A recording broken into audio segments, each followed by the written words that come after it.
ndabashimira ko muneza amatwi.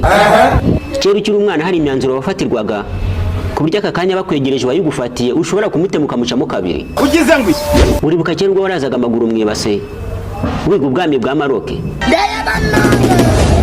Ibuka ubwo wararaga udasinzira ukarara amajoro wiga amateka y'abasundi yatakayita wankwame nkuma wa Queen Nzinga n'abasikiya Muhammad.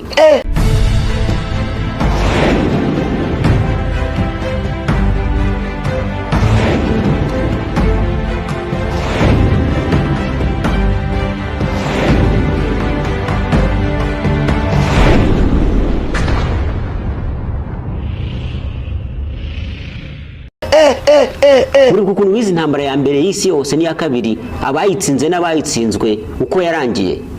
Nkeka ko waruzi ko aka kanya uzaba uri umusirikare ukomeye. None aka kanya uri umumansuzi.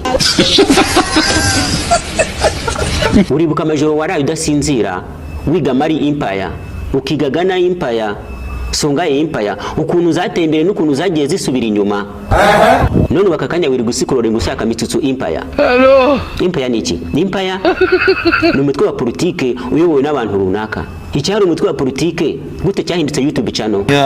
Turashize none. Ubundi Empire yayoborwaga n'umusirikare ukomeye, umwami cyangwa se undi muntu ufite imbaraga. Icyayoborwaga n'umusirikare ukomeye n'umujenerali cyangwa umwami ukomeye. Aka kanya kiri kuyoborwa n'umunyarwenya. Gute twisanze ahantu? Aho wize amategeko Songhai Empire yagenderagaho. Ukiga ukuntu Mali Empire yabaye successful n'ukuntu yabaye downfall. None aka kanya ukaba wiri gusikorora ngushaka mitsutso Empire, Kiramani Empire na MI Empire. Icyo si kikoreka ko ibyo wize bitagufitiye akamaro. Kubera ko aka kanya niwo mwanya wawe kugira ngo ibyo wize ubihuze n'ibyo buzima bw'ubungubu. Icyo gihe wigaga akazi kagutegereje.